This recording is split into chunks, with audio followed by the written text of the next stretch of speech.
ಬಾಬಾ ಸಾಹೇಬ್ ಅಂಬೇಡ್ಕರ್ ಅವರು ಈ ದೇಶಕ್ಕೆ ಸಂವಿಧಾನವನ್ನು ಕೊಟ್ಟರು.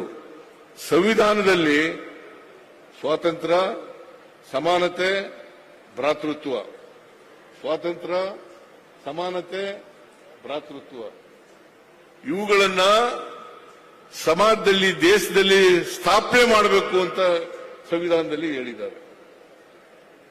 ಸಮಾಜವನ್ನು ನಿರ್ಮಾಣ ಮಾಡಬೇಕು, ಜಾತಿ ತೊಲಗಿಸಬೇಕು, ವರ್ಗ ತೊಲಗಿಸಬೇಕು, ಎಲ್ರಿಗೂ ಸಮಾನ ಅವಕಾಶಗಳನ್ನು ಕೊಡಬೇಕು, ಸಮಾನ ಹಕ್ಕುಗಳನ್ನು ಕೊಡಬೇಕು ಅಂತ ಹೇಳಿದ್ದಾರೆ.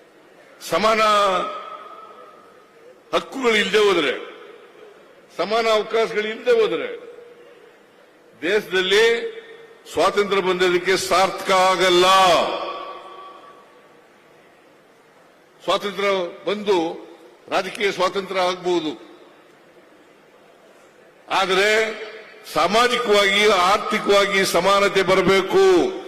ಆ ಸ್ವಾತಂತ್ರ್ಯನೂ ಕೂಡ ಸಿಗಬೇಕು. ಆಗ ಸಿಕ್ಕಿದಾಗ ಮಾತ್ರ ಸ್ವಾತಂತ್ರ್ಯ ಬಂದದಕ್ಕೆ ಸಾರ್ಥಕ ಆಗ್ತದೆ. ಇದನ್ನು ನಾವು ಅರ್ಥ ಮಾಡ್ಕೋಬೇಕಾಗ್ತದೆ. ಬರೀ ರಾಜಕೀಯ ಸ್ವಾತಂತ್ರ್ಯ ಬಂದ ಸಾಲದು, ಎಲ್ಲ ಜನರಿಗೂ ಕೂಡ. ಅದಕ್ಕೆ ನಾವು ಈ 5 ಗ್ಯಾರಂಟಿ ಯೋಜನೆಗಳನ್ನು ಮಾಡುವಾಗ ಯಾವುದೇ ಜಾತಿ ಇಲ್ಲ, ಯಾವುದೇ ಧರ್ಮ ಇಲ್ಲ, ಯಾವುದೇ ಪಕ್ಷ ಇಲ್ಲ. ಎಲ್ಲ ಪಕ್ಷದ ಜನರಿಗೂ, ಎಲ್ಲ ಪಕ್ಷದಲ್ಲಿರ್ತಕ್ಕಂಥ ಬಡವರಿಗೂ, ಎಲ್ಲ ಧರ್ಮದಲ್ಲಿರ್ತಕ್ಕಂಥ ಬಡವರಿಗೂ, ಎಲ್ಲ ಜಾತಿಯಲ್ಲಿರ್ತಕ್ಕಂಥ ಬಡವರಿಗೂ ಈ ಕಾರ್ಯಕ್ರಮಗಳನ್ನು ಜಾರಿ ಮಾಡಿದ್ದೇವೆ. ಕಾರಣ ಯಾಕಪ್ಪ ಅಂತಂದ್ರೆ ಸಮಾನತೆ ಬರಬೇಕು, ಸಮಾಜದಲ್ಲಿ ಅಸಮಾನತೆ ಹೋಗ್ಬೇಕು, ಎಲ್ಲರೂ ಮುಖ್ಯವಾಹಿನಿಗೆ ಬರಬೇಕು. ಇದು ಬರದೇ ಹೋದರೆ, ಈಗ ಸ್ವಾತಂತ್ರ್ಯ ಬಂದು ಎಷ್ಟು ವರ್ಷ ಆಯಿತು? 79 ವರ್ಷ ಆಯಿತು. ಸಂವಿಧಾನ ಬಂದು ಜಾರಿಗೆ ಬಂದು 75 ವರ್ಷಗಳಾಯಿತು. 79 ವರ್ಷಗಳಾದರೂ ಕೂಡ ಈ ಸಮಾಜದಲ್ಲಿ ಇನ್ನೂ ಸಮಾನತೆ ಬಂದಿಲ್ಲ. ಸಮಾನತೆ ಬಂದಿಲ್ಲ. ಶ್ರೀಮಂತರು ಶ್ರೀಮಂತರೇ, ಬಡವರು ಬಡವರೇ. ಅಸಮಾನತೆ ಹೋಗಿಲ್ಲ. ಯಾಕೆ ಗೊತ್ತಾ ಅಸಮಾನತೆ ಹೋಗಿಲ್ಲ ಅಂತಂದ್ರೆ? ಇನ್ನೂ ಗಟ್ಟಿಯಾಗಿ ಯಾಕೆ ಉಳ್ಕೊಂಡಿದೆ ಅಂತಂದ್ರೆ, ನಮ್ಮ ಸಾಮಾಜಿಕ ವ್ಯವಸ್ಥೆಯಲ್ಲಿ ಜಾತಿ ವ್ಯವಸ್ಥೆ ಇದೆಯಲ್ಲ, ಈ ಜಾತಿ ವ್ಯವಸ್ಥೆಯ ಕಾರಣಕ್ಕೋಸ್ಕರ ಸಮಾನ ಅವಕಾಶ ಸಿಗದೇ ಇದ್ದರಿಂದ ಈ ಸಮಾನತೆ ಬರಲಿಕ್ಕೆ ಸಾಧ್ಯ ಆಗಿಲ್ಲ. ಸಮಾನ ಅವಕಾಶಗಳು ಸಿಕ್ಕಿದ್ರೆ ಸಮಾನತೆ ಬರ್ತಿತ್ತು, ಅಸಮಾನತೆ ನಿರ್ಮಾಣ ಆಯ್ತಿರ್ಲಿಲ್ಲ. ಇದನ್ನು ನಾವೆಲ್ಲರೂ ಕೂಡ ಅರ್ಥ ಮಾಡ್ಕೋಬೇಕಾಗ್ತದೆ. ಅದಕ್ಕೋಸ್ಕರ ಎಲ್ಲಿವರೆಗೆ ಅಸಮಾನತೆಯನ್ನು ನಾವು ತೊಡೆದಾಕಲ್ಲ, ಅಲ್ಲಿವರೆಗೆ ಸ್ವಾತಂತ್ರ್ಯ ಬಂದದಕ್ಕೆ ಸಾರ್ಥಕ ಆಗಲ್ಲ. ಇದನ್ನ ನಮ್ಮ ಸರ್ಕಾರ ಅರ್ಥ ಮಾಡ್ಕೊಂಡು ಆ ದಿಕ್ಕಿನಲ್ಲಿ ಕೆಲಸ ಮಾಡ್ತಾ ಇದ್ದೇವೆ. 2013ರಿಂದ 2018ರವರೆಗೆ ನಾವು ಅಧಿಕಾರದಲ್ಲಿದ್ದಾಗ ಅನೇಕ ಭಾಗ್ಯಗಳನ್ನು ಕೊಟ್ಟಿದ್ದೀವಿ. ಆ ಭಾಗ್ಯಗಳೆಲ್ಲವೂ ಕೂಡ ಅಸಮಾನತೆಯನ್ನು ತೊಡಗಿಸಾಗಲಿಕ್ಕೆ ಮಾಡ್ತಾ ಇದ್ದೀವಿ. ಈಗ ಗ್ಯಾರಂಟಿ ಯೋಜನೆಗಳನ್ನು ಮಾಡಿರ್ತಕ್ಕಂಥದ್ದು ಅಸಮಾನತೆಯನ್ನು ತೊಡೆದಾಕ್ಲಿಕ್ಕೆ. ಇಲ್ಲಿ ಹೆಣ್ಮಕ್ಳಿದ್ದಾರೆ, ಶಕ್ತಿ ಯೋಜನೆ ಮಾಡಿರೋದು ಯಾಕೋಸ್ಕರ? ಅವರು ದುಡ್ಡು ಉಳಿತಾಯ ಆಗಲಿ ಅಲ್ವಾ?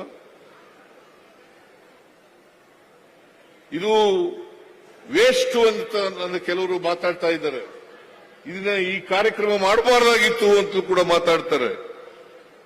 ಅದಕ್ಕೆಲ್ಲ ಬಹುಶಃ ಜನರೇ ಉತ್ತರ ಕೊಡಬೇಕು ಅಂತಕ್ಕಂಥ ಮಾತುಗಳನ್ನು ಹೇಳಲಿಕ್ಕೆ ಬಯಸ್ತಾ ಇದ್ದಾರೆ. ಜನರೇ ಉತ್ತರ ಕೊಡಬೇಕು, ನೀವೇ ಉತ್ತರ ಕೊಡಬೇಕು ಅಲ್ವಾ? ನೀವೆಲ್ಲಿ ಉತ್ತರ ಕೊಡೋದು? ಯಾರು ಈ ಕಾರ್ಯಕ್ರಮಗಳನ್ನು ಮಾಡಬಾರದು ಅಂತ ಇದ್ದಾರೆ, ಇದು ವೇಸ್ಟು ಅಂತ ಇದ್ದಾರೆ. ನಾವು ದಡ್ರ? 1 ಲಕ್ಷಕ್ಕೂ ಹೆಚ್ಚು ಕೋಟಿ ರೂಪಾಯಿಗಳನ್ನ ಖರ್ಚು ಮಾಡೋದು ಅಂತಂದ್ರೆ ಸಮಾನತೆಯನ್ನು ತರಬೇಕು ಅನ್ನೋ ಕಾರಣಕ್ಕೋಸ್ಕರವಾಗಿ ಪ್ರಯತ್ನವನ್ನು ಮಾಡ್ತಾ ಇದ್ದೀವಿ.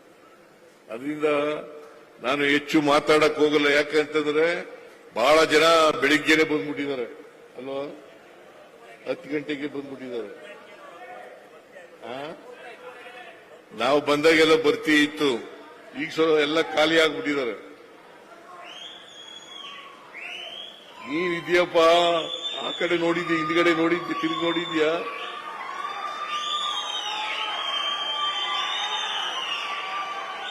ಅದರಿಂದ ಬಾಬಾ ಸಾಹೇಬ್ ಅಂಬೇಡ್ಕರ್ ಅವರನ್ನ ನೆನ್ಕೊಳ್ಳೋಣ. ನೆನ್ಕೊಂಡು ಸಮಾಜದಲ್ಲಿರ್ತಕ್ಕಂಥ ಜಾತೀಯತೆ, ವರ್ಗ ಇವೆಲ್ಲನೂ ಕೂಡ ತೊಡೆದಾಕ್ತಕ್ಕಂಥ ಪ್ರಯತ್ನವನ್ನ ಮಾಡೋಣ. ಮಾಡೋಣ ಅಲ್ಲ? ನಮ್ಮ ಸರ್ಕಾರ ಯಾವತ್ತೂ ಕೂಡ ಸಂವಿಧಾನದ ಪರವಾಗಿರ್ತಕ್ಕಂಥ ಸರ್ಕಾರ, ಬಡವರ ಪರವಾಗಿರ್ತಕ್ಕಂಥ ಸರ್ಕಾರ, ರೈತರ ಪರವಾಗಿರ್ತಕ್ಕಂಥ ಸರ್ಕಾರ, ದಲಿತರ ಪರವಾಗಿರ್ತಕ್ಕಂಥ ಸರ್ಕಾರ, ಅಲ್ಪಸಂಖ್ಯಾತರ ಪರವಾಗಿರ್ತಕ್ಕಂಥ ಸರ್ಕಾರ, ಕಾರ್ಮಿಕರ ಪರವಾಗಿರ್ತಕ್ಕಂಥ ಸರ್ಕಾರ. ಸೊ ಈಗ ಅನೇಕ ಅಭಿವೃದ್ಧಿ ಕೆಲಸಗಳು ಆಗಿದ್ದಾವೆ. 132, 166 ಕೋಟಿ, 132 ಕೋಟಿ, 166 ಕೋಟಿ. ನಿಮ್ ಚನ್ನರಾಯಪಟ್ಟಣದಲ್ಲೂ ಆಗಿದೆ. ದಿಡ್ಗ ಅಭಿನಂದನೆ ಹೇಳಿದ್ಯಾ? ಅದಕ್ಕೆ ನೀನ್ ಹೇಳಿದ್ದಾಗ ಜ್ಞಾಪಕ ಇರ್ಲಿ ಅಂತ. ದಿಡ್ಗ ಅದಕ್ಕೆ ಒತ್ತಾಯ ಮಾಡಿದವ್ರು ಯಾರು ಗೊತ್ತಾ? ಗೋಪಾಲ ಸ್ವಾಮಿ. ನೀನು ಮಾಡಿದ್ದೆ ಬೇರೆ. ನೋಡಿ, ಅವತ್ತು ಹೇಳಿದ್ದೆ ನಾನು ಲೋಕಸಭಾ ಚುನಾವಣೆಗಿಂತ ಮುಂಚಿತವಾಗಿ ಇಂಪ್ಲಿಮೆಂಟ್ ಮಾಡ್ತೀವಿ ಅಂತ ಹೇಳಿದ್ದು. ಮಾಡಿದ್ದು ಈಗ ಅಭಿನಂದನೆ ಹೇಳಿದ್ದಾನೆ ಬಾಲಕೃಷ್ಣ. ಅವರಿಗೆ ಧನ್ಯವಾದಗಳು. ಗೋಪಾಲ ಸ್ವಾಮಿನೂ ಕೂಡ ಅಭಿನಂದನೆಗಳು ಹೇಳಿದ್ದಾನೆ. ಅವನಿಗೂ ಅಭಿನಂದನೆಗಳನ್ನ ಹೇಳಲಿಕ್ಕೆ ಬಯಸ್ತಾ ಇದ್ದೇನೆ. ನಿಮ್ ಕೆಲಸ ಆಗಿದೆಯಪ್ಪ.